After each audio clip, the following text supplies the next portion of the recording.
অনেকের মুরব্বী আলহামদুলিল্লাহ। মুরব্বীর বয়স শুনলাম 107 বছর। একটু জোরে সোরে বলি আলহামদুলিল্লাহ। কল্পনাই করা যায় না 107 বছর বয়সে আমি হাঁটবো, সুস্থ চলবো, এটা তো ভাবা যায় না, আমি ভাবতে পারি না।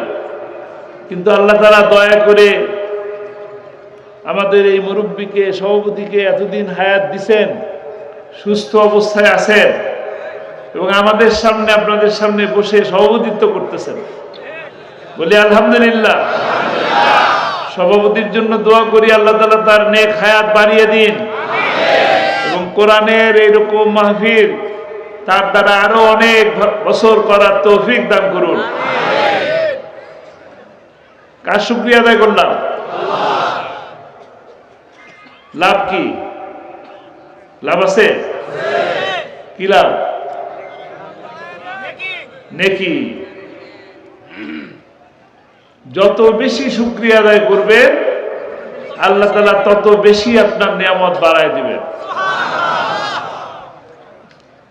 লা ইন শাকারতুম লা আযীদান্নাকুম। যত বেশি আল্লাহ শুকরিয়া আদায় করবেন তত বেশি আল্লাহ তাআলা আপনার নিয়ামতকে, তার বরকতকে, তার রহমতকে বাড়ায় দিবেন। সর্ব অবস্থায় আমরা আল্লাহ তাআলা শুকরিয়া আদায় করি।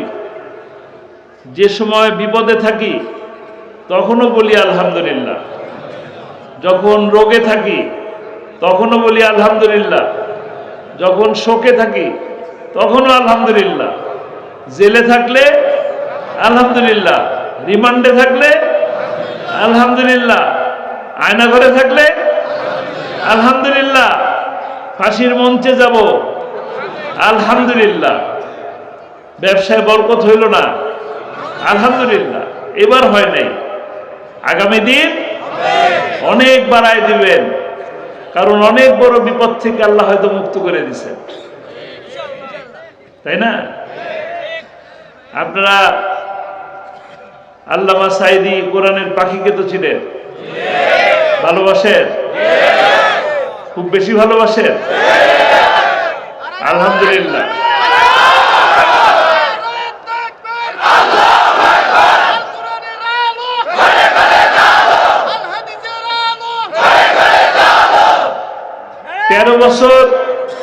তেরো বছর তিনি জেলে ছিলেন। 13টি বছর কোরআনের দাওয়াত দিতেন। 50 বছর কোরআনের দাওয়াত দিছেন। টেকনাফ থেকে তেতুলিয়া, রূপসা থেকে পাথুরিয়া, সুন্দরবন থেকে বান্দরবন পর্যন্ত বাংলাদেশের প্রতিটি জনপথে তিনি কোরআনের দাওয়াত পৌঁছে দিয়েছেন। কিন্তু শেষ বয়সে এসে 13টি বছর জেলের মধ্যে থাকলেন। আমি বলছি আলহামদুলিল্লাহ। আলহামদুলিল্লাহ কেন বলছি? আলহামদুলিল্লাহ বলছি এই কারণে যে আমরা মাসে একবার দেখা করার সুযোগ পেতাম। জেলের মধ্যে বন্দী ছিলেন কিন্তু মাসে একবার দেখা করার সুযোগ পেতাম।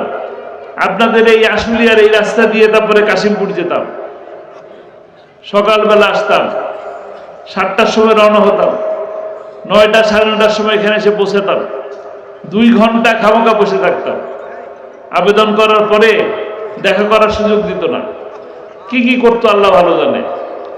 প্রতি সাক্ষাতে আইডি কার্ড ছবি নিত, তারপরে 1.5-2 ঘন্টা বসায় রাখত, তারপর দেখা করার সুযোগ দিত মাত্র 30 মিনিট। কিন্তু আমি বলতাম আলহামদুলিল্লাহ। কেন? আমি মনে করতাম যে আব্বাকে তবু দেখার সুযোগ পাচ্ছি। যদি গুম হয়ে যেতেন তাহলে তো দেখা করার আর সুযোগ ছিল না। ভালো ছিলাম কিনা? আলহামদুলিল্লাহ। গুম করে মানুষ রেখে দিছে না মারা গেছে কিছু জানি না। একজন মানুষ অসুস্থ হলেন, এই যে আমরা জ্বর হয়, সর্দি হয়, কাশি হয়, কষ্ট পাই কিনা? আলহামদুলিল্লাহ বলি। এতটুকু তো ছোট্ট জিনিস। মনে করেন যদি ক্যান্সার হয় তাহলে কঠিন বিপদে পড়ে গেলেন না? আমাদের দুইটা হাত দিছেন আল্লাহ রাব্বুল আলামিন। হাত দিছেন, হাতের সাথে শক্তি দিছেন, দিছেন কিনা? অনেক মানুষ তো এমনও আছে যে দুইটা হাত দিছে, হাতে শক্তি নাই, শক্তি নাই। দুইটা পা দিছে, পায়ের শক্তি নাই। অনেক মানুষ আছে, জবান আছে, কথা বলতে পারে না। কান আছে, শুনতে পারে না। চোখ আছে, দেখতে পারে না।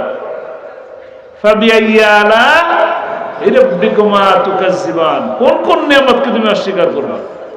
শুকরিয়া আদায় করো বান্দা, বলো আলহামদুলিল্লাহ। কোন জায়গায় আলহামদুলিল্লাহ বলবেন না বলেন? আমরা বসে আছি মাটির উপরে, এই মাটি আমাদের খাদ্য দেয়, দেয় কি না? আপনি যদি মরুভূমির দেশে থাকতেন, বালুর মধ্যে থাকতেন, গরমের মধ্যে থাকতেন, খাবার পেতেন? কষ্ট হতো না? আল্লাহ ভালো রাখছেন না? কি সুন্দর জমিন আমাদের, সবুজ জমিন, কি সুন্দর ধান হয়, সেই ধান থেকে আমরা চাউল খাই। কত সুন্দর নদী আঁকা বাঁকা চলে গেছে, নদীর মধ্যে মাছ হয়, আমরা মাছ ধরি, ভেজে ভেজে খাই, রান্না করে খাই। কে দিলেন? শুকরিয়া আদায় করবো না? আলহামদুলিল্লাহ। সমস্ত কিছুর জন্য আলহামদুলিল্লাহ। আজকে জেলের মধ্যে যাচ্ছেন, ডান্ডা বেরি পড়ায় দিচ্ছেন আলেম ওলামাদেরকে, আর এখন দেখি ডান্ডা বেরি নাই, আছে কোট প্যান্ট টাই পরে মনে হয় অফিসে যাচ্ছে, শ্বশুর বাড়ি যায়। মেনে নেওয়া যায়? মেনে নেওয়া যায় না। আমরা তখনও বলছি আলহামদুলিল্লাহ, কিন্তু এখন বলতে পারি না, এখন বলি নাউজুবিল্লাহ। দরবেশ এই 18 কোটি মানুষের লাখো কোটি টাকা চুরি করে নিয়ে গেলেন, অথচ প্রশাসন তাকে ডান্ডাবেরি পড়াচ্ছে না। ডান্ডাবেরি পড়ানো উচিত। চোরের কোনো মর্যাদা হয় না। আপনারা আল্লামা সাইদিকে নিয়ে চুরির মামলা দিলেন, ধর্ষণের মামলা দিলেন, লুণ্ঠনের মামলা দিলেন, অগ্নিসংযোগের মামলা দিলেন, কোরআনের দাওয়াত দিছেন, এই অপরাধে এত মামলা। আমরা চুপচাপ দেখছি, চুপচাপ শুনছি, দেখছি, ঠিক কিনা? কিন্তু তিনি কিন্তু বলছেন সময় আসবে, সময় আসবে, এমনও দিন আসবে ইন্দুরের গর্ত পাওয়া যাবে না পালাবার জন্য।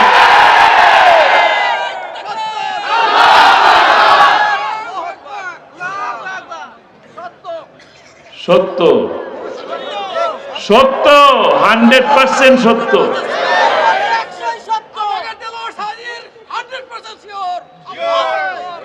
আল্লাহু আকবার, আলহামদুলিল্লাহ। তাকে বিনা অপরাধে বন্দী করে রাখা হয়েছে 13 বছর।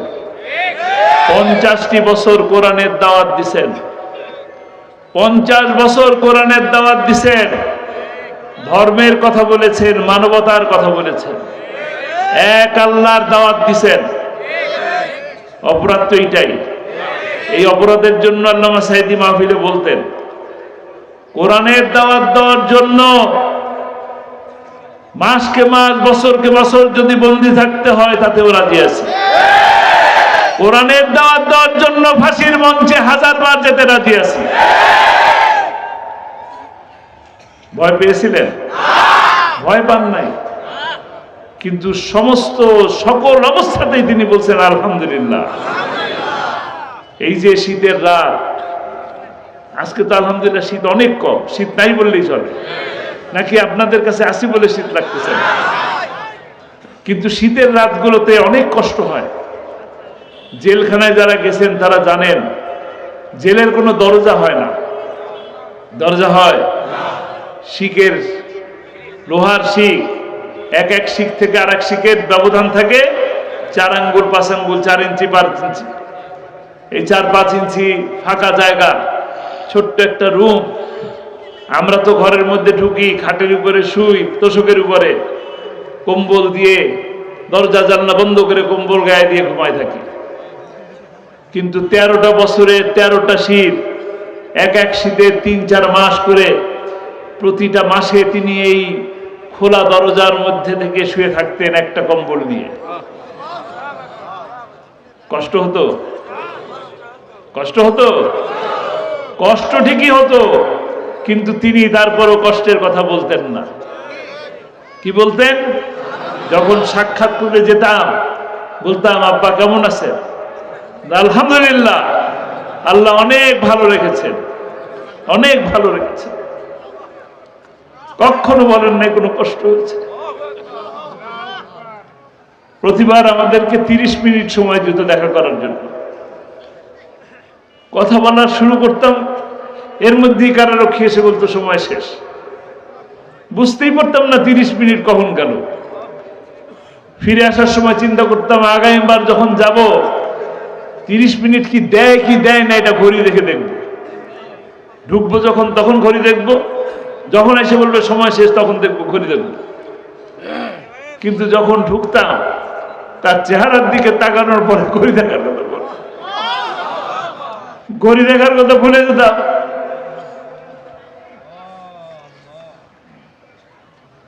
তেরোটা বছর ঘরের খাবার খাওয়ার সুযোগ হয়নি, কিন্তু কখনো বলেন নাই ক্ষুধার কষ্ট, ভাতের কষ্ট, খাদ্যের রান্নার কষ্ট, ঝাল হয়ে গেল, লবণ হয়ে গেল, কখনো বলেন নাই খারাপ হয়েছে।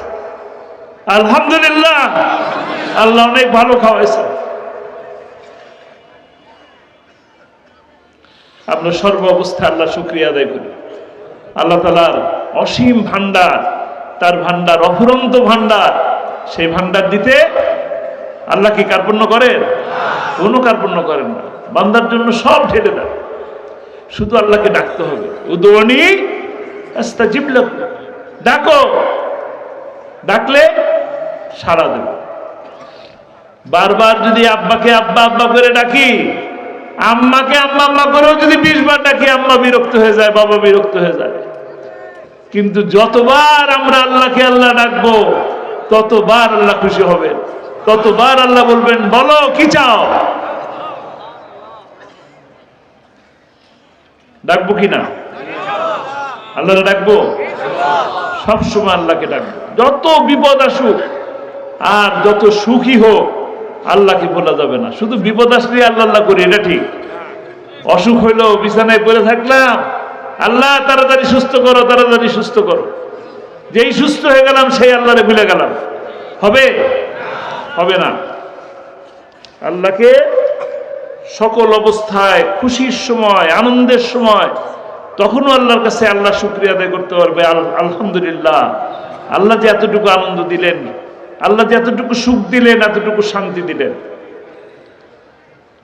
তবেই জীবনে সফলতা আসবে। আল্লাহর খুশি দুনিয়ার সমস্ত কিছুর খুশি। আমরা যদি নিজের বন্ধু বান্ধব, স্ত্রী, পিতা মাতা, সকল মানুষ, পৃথিবীর সকল মানুষকে খুশি করার চেষ্টা করি, আর আল্লাহ যদি খুশি না হন, ফায়দা হবে? ফায়দা হবে ভাই? ফায়দা হবে না। কিন্তু দুনিয়ার মানুষ আমার উপরে বেজার, দুনিয়ার মানুষ আমার উপরে অসন্তুষ্ট, একমাত্র আল্লাহ সন্তুষ্ট। লাভ হবে? কোন জায়গার জন্য লাভ হবে? আখিরাতের জন্য লাভ হবে, শেষ জীবনের জন্য লাভ হবে। যে জীবনটা আমাদের অনন্তকালের জীবন, যেখান থেকে আর আসবো না, যেখানে গেলে নাজ নেয়ামতে ভরপুর, সেখানের জন্য লাভ হবে। আমরা সেই জীবন চাই কিনা? আল্লামা সাঈদী আপনাদের ভালোবাসার মানুষ, তিনি কিন্তু তার জীবনে সফল কিনা? তিনি 2টা দোয়া করতেন। একটা দোয়া করতেন, আল্লাহ আমাকে শহীদি মৃত্যু দিও। দোয়া কবুল হয়েছে? দোয়া কবুল হয়েছে? আমরা দোয়া করি আল্লাহ তাআলা তাকে শহীদি মর্যাদা দান করুন, শহীদ হিসাবে কবুল করে নিন। গোটা বাংলাদেশের মানুষ তাকে বলে কোরআনের পাখি। আল্লাহ তাকে তুমি জান্নাতে সবুজ পাখি হিসাবে কবুল করে নাও। তাহলে আমরা যে ভালোবাসি, কোরআনের জন্য ভালোবাসি, তার জীবন সফল। আমরা সফল হতে চাই, সফল হতে চাই। কিভাবে সফল হব? সফল হব একইভাবে যিনি আল্লামা সাঈদী যে কোরআনকে ভালোবাসে, যে কোরআনের দাওয়াত মানুষের কাছে পৌঁছে দিয়েছে, সেই একই রকম ভাবে আমি যদি কোরআনকে ভালোবাসতে পারি, কোরআনকে পড়তে পারি, কোরআনকে জানতে পারি, কোরআনের দাওয়াত যদি মানুষের কাছে পৌঁছাতে পারি, তবে একইভাবে আমি দুনিয়াতে সফল হয়ে যাব। আর দুনিয়াতে যদি এইভাবে সফল হওয়া যায়, তাকে একইভাবে আখিরাতের শেষ বিচারের দিনেও আপনি মর্যাদাবান হবেন, সফল হবেন। ঠিক কিনা? সফল হতে চাই, কোরআনের দাওয়াত দেব, কোরআনের কথা বলবো, কোরআনের দাওয়াত মানুষের ঘরে ঘরে পৌঁছে দেবো, বলি আর ইনশাআল্লাহ। রাজি আছি? আর একটা কথা, দ্বিতীয় স্বপ্ন কি ছিল? কোরআনের রাজ প্রতিষ্ঠা। আলহামদুলিল্লাহ, আপনার মনে আছে, আপনাদের মনে আছে, আলহামদুলিল্লাহ। কোরআনের রাজ প্রতিষ্ঠা হয়েছে, এই দৃশ্য দেখে যেন আমার মৃত্যু হয়, এই দোয়াটা করতেন, এই বাক্যটাই বলতেন।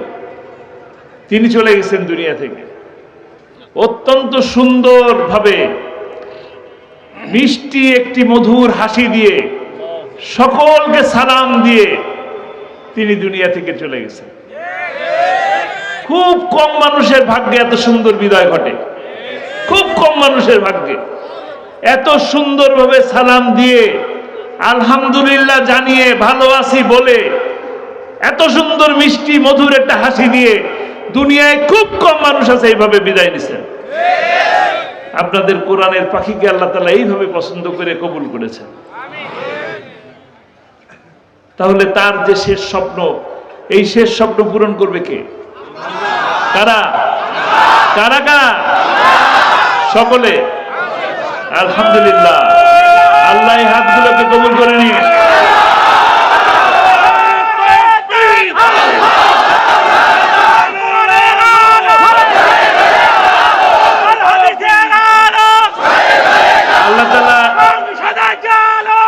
আল্লাহ তাআলা এই হাতগুলোকে কবুল করে নিন।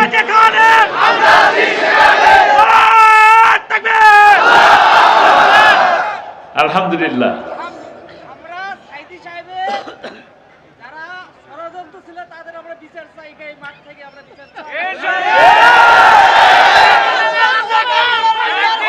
আল্লামা সাঈদীকে কোরআনের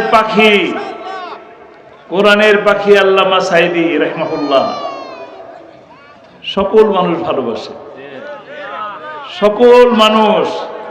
আওয়ামী লীগ ভালোবাসে, বিএনপিও ভালোবাসে, জামাতও ভালোবাসে, কিন্তু তারা বুঝে গেছিল যে আল্লামা সাঈদীকে বাঁচিয়ে রাখলে পালিয়ে যেতে হবে। ঠিক কিনা? এই কারণে তারা মিথ্যে কথা বলে জেল থেকে হাসপাতালে নিয়ে এসেছিল। হাসপাতালে নিয়ে এসে ইনজেকশন পুশ করে তাকে হত্যা করা হয়েছে। আমরা এই হত্যার প্রতিশোধ দেব।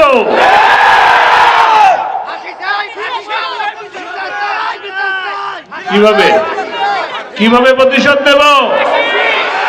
মুসলমান ভাইরা, আমরা এই হত্যার প্রতিশোধ দেব ইনশাআল্লাহ।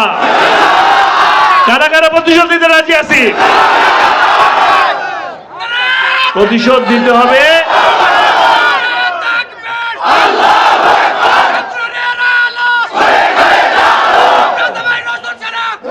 এই ঠিক আছে, আল কোরআনের আলো ঘরে ঘরে জ্বালো, আল হাদিসের আলো।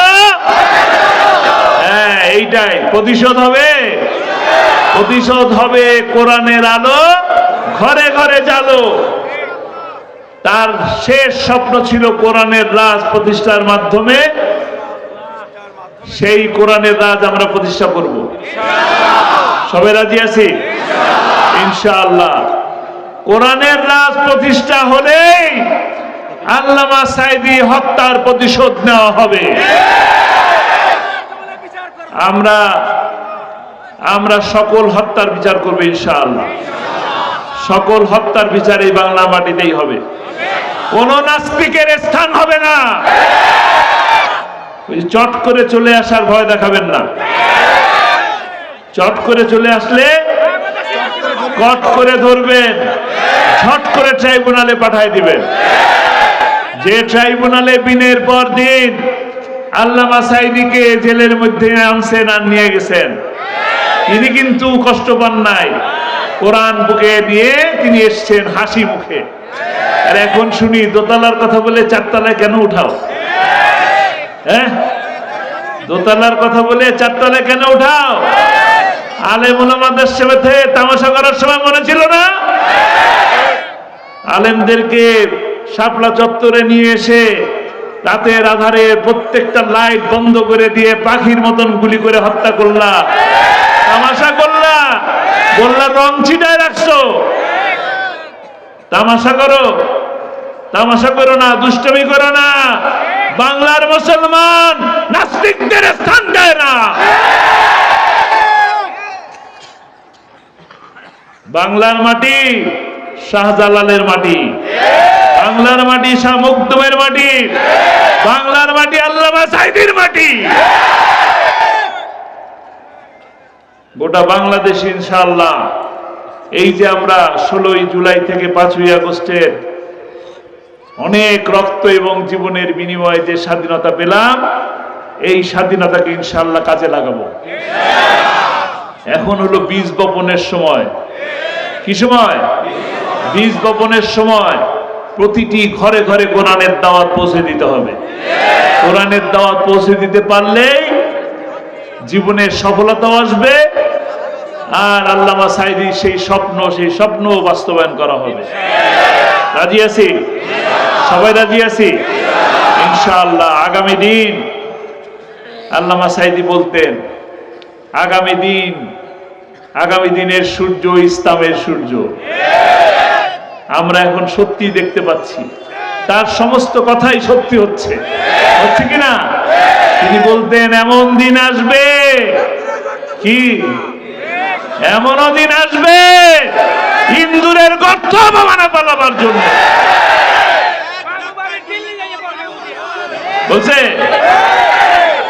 বলতেন কি বলতেন আমাদের ভালো মৌলবাদী, আমরা হইলাম মূলবাদী।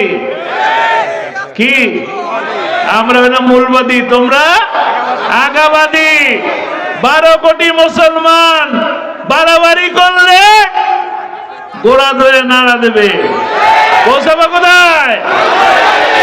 মামু বাড়ি দিল্লি। দিল্লিতে কি? দিল্লিতে মজা। মামু বাড়িতে কি মজা? শীতের সময় কি আরো বেশি মজা। শীতের সময় মজা বেশি না? পিঠা খাওয়া যায়, পায়েস খাওয়া যায়, সিন্নি খাওয়া যায়। মামু বাড়ি বসে পিঠা খান, মামু বাড়ি বসে পিঠা খান।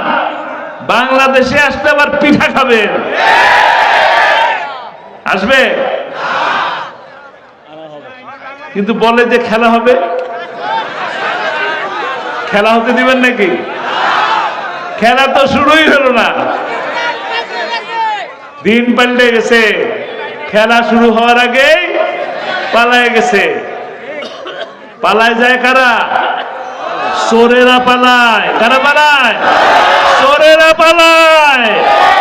ভালো মানুষ পালায় না, ভালো মানুষ দাঁড়ায় যায়। ভাই কি বললেন? দাঁড়ায় যায় কিনা? কিছু হইলেই দাঁড়ায় যায়। কি বললেন ভাই? আমি তো কিছু করি নাই। কিন্তু চোর কি করে? চোর পালায় যায়। 18 কোটি মানুষের টাকা চুরি করেছে। 18 কোটি মানুষের টাকা চুরি করেছে। শেয়ার বাজার লুট করেছে, বাংলাদেশ ব্যাংকের ডাকাতি করেছে। প্রতিটি টাকার হিসাব দিতে হবে। পদ্মা সেতু বানায় বললো আমার টাকা, আমার টাকায় পদ্মা সেতু। টাকায় ছবি থাকলেই বাপের টাকা হয় না। টাকার মধ্যে বাপের ছবি আছে, বাপের টাকা? বাপের টাকা না। বাপের দেশও না। এই দেশ সকল মুসলমানের, সকল মানুষের, কোনো মাইনরিটি নাই, কোনো সংখ্যালঘু নাই। হিন্দুরাও বাংলাদেশি, মুসলমানরাও বাংলাদেশি। কাজেই চোখ রাঙাবেন না, ভয় দেখাবেন না। মুসলমানরা ভয় করে না। আপনাদের অনেক জনশক্তি থাকতে পারে, বড় বড় বোমা থাকতে পারে, গোলা থাকতে পারে, গুলি থাকতে পারে। বাংলাদেশের মানুষের একটা কি আছে? একটা অস্ত্র আছে, একটা অস্ত্র। কি অস্ত্র? লিল্লাহি তাকবীর। ভয় দেখাবেন না। বাংলাদেশের মানুষ ভয় করে না, ভয়ের কিছু নাই। আমরা একমাত্র ভয় করি কাকে? কাকে? কাকে? আমরা বিপদেও আল্লাহরে ডাকি, সুখেও আল্লাহকে ডাকি। কাজেই আমাদের ভয়ের কিছু নাই। আমরা আল্লাহর বান্দা, আমরা আল্লাহর গোলাম। আমার বাপ গোলাম, আমার দাদা গোলাম, গোষ্ঠী সত্যি আল্লাহর গোলাম। কাজেই ভয়ের কিচ্ছু নাই। প্রভুকে, রবকে, মালিককে ভয় করি না, কোনো ভয় নাই। আল্লাহ আছে, বিপদ আছে, উদ্ধার করবেন কে? মুসিবতে। কাজেই ভয় করি না, ভয়ের কিচ্ছু নাই। ইনশাআল্লাহ আগামী দিন ইসলামের সূর্য, আগামী দিনের সূর্য, ইসলামের সূর্য, আগামী দিনের পার্লামেন্ট, ইসলামের পার্লামেন্ট, আগামী দিনের পার্লামেন্ট, কোরআনের পার্লামেন্ট। ইনশাআল্লাহ আমাদের যতক্ষণ পর্যন্ত এই শ্বাস আছে, যতক্ষণ নিঃশ্বাস আছে, যতক্ষণ পর্যন্ত আমাদের শরীরে এক বিন্দু রক্ত আছে, কোরআনের শাসন প্রতিষ্ঠা করেই ছাড়বে ইনশাআল্লাহ। রাজি আছি? আল্লাহ তাআলা আমাদেরকে কবুল করুন। যে কথা বললাম সে কথা নিজেও পালন করার তৌফিক দান করুন। আমা তৌফিক ইল্লা বিল্লাহ। আসসালামু আলাইকুম ওয়া রাহমাতুল্লাহ।